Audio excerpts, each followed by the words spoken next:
ডান হাতের তর্জনীতে ছিল টিউমার, ভেলোর থেকে অপারেশনেও কাজ হয়নি। শেষমেশ কলকাতা মেডিকেলে সাফল্য। বসিরহাটের মহিলার এখন এলিয়েন হ্যান্ড, 4 আঙুলের হাত। অবতার সিনেমার এলিয়েনদের মতোই তিনি এগিয়ে যাবেন।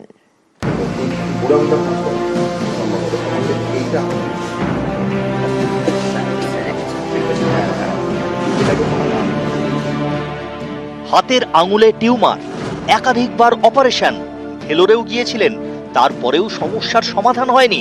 শেষমেশ কলকাতা মেডিকেলে বিরল অস্ত্রোপচারে সাফল্য।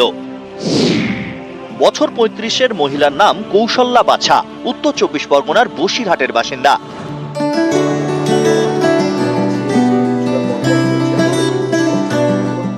কলকাতা মেডিকেলে চিকিৎসায় এখন তিনি সুস্থ। অপারেশনে তার ডান হাতের তর্জনী বাদ গিয়েছে।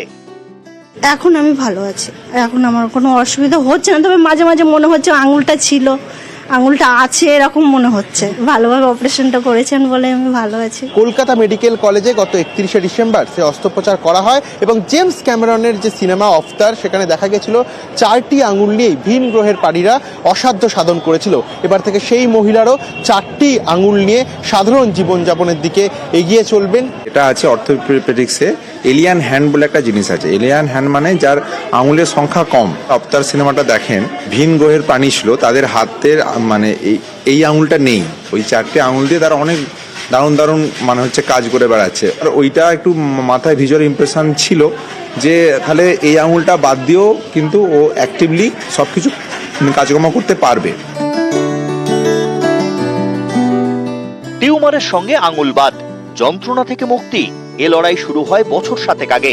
কলকাতা মেডিকেলের আগে বিভিন্ন হাসপাতালে 3 বার অপারেশনও হয়েছে, কিন্তু সমস্যার সমাধান হয়নি। 3 বার অপারেশন হওয়ার পরে আমার আর ধৈর্য ছিল না স্যার। আমার মনে হচ্ছিল যেন যে আমি আর অপারেশনও করব না, ওইভাবে ওই ওষুধ খেতে বলছে, ওই ওষুধ খেয়ে যা হয় হবে। তারপর আমার হাতের পরিস্থিতি ভীষণ খারাপ হয়ে গেছিল। যদি কোনো কারণে কোনো পেশেন্টের সার্কোমা ধরা পড়ে, সেটা একটা যুদ্ধের মতো আমাদের কাছে। সে এমনি কিছু করতো না, কিন্তু বারবার যদি তাকে খোঁচানো হয় তখন তার খারাপ রূপ তো ধারণ করবেই। টিউমারটাই এরকম, এটা কোনো ডাক্তারের কোনো ফল্ট নেই এখানে।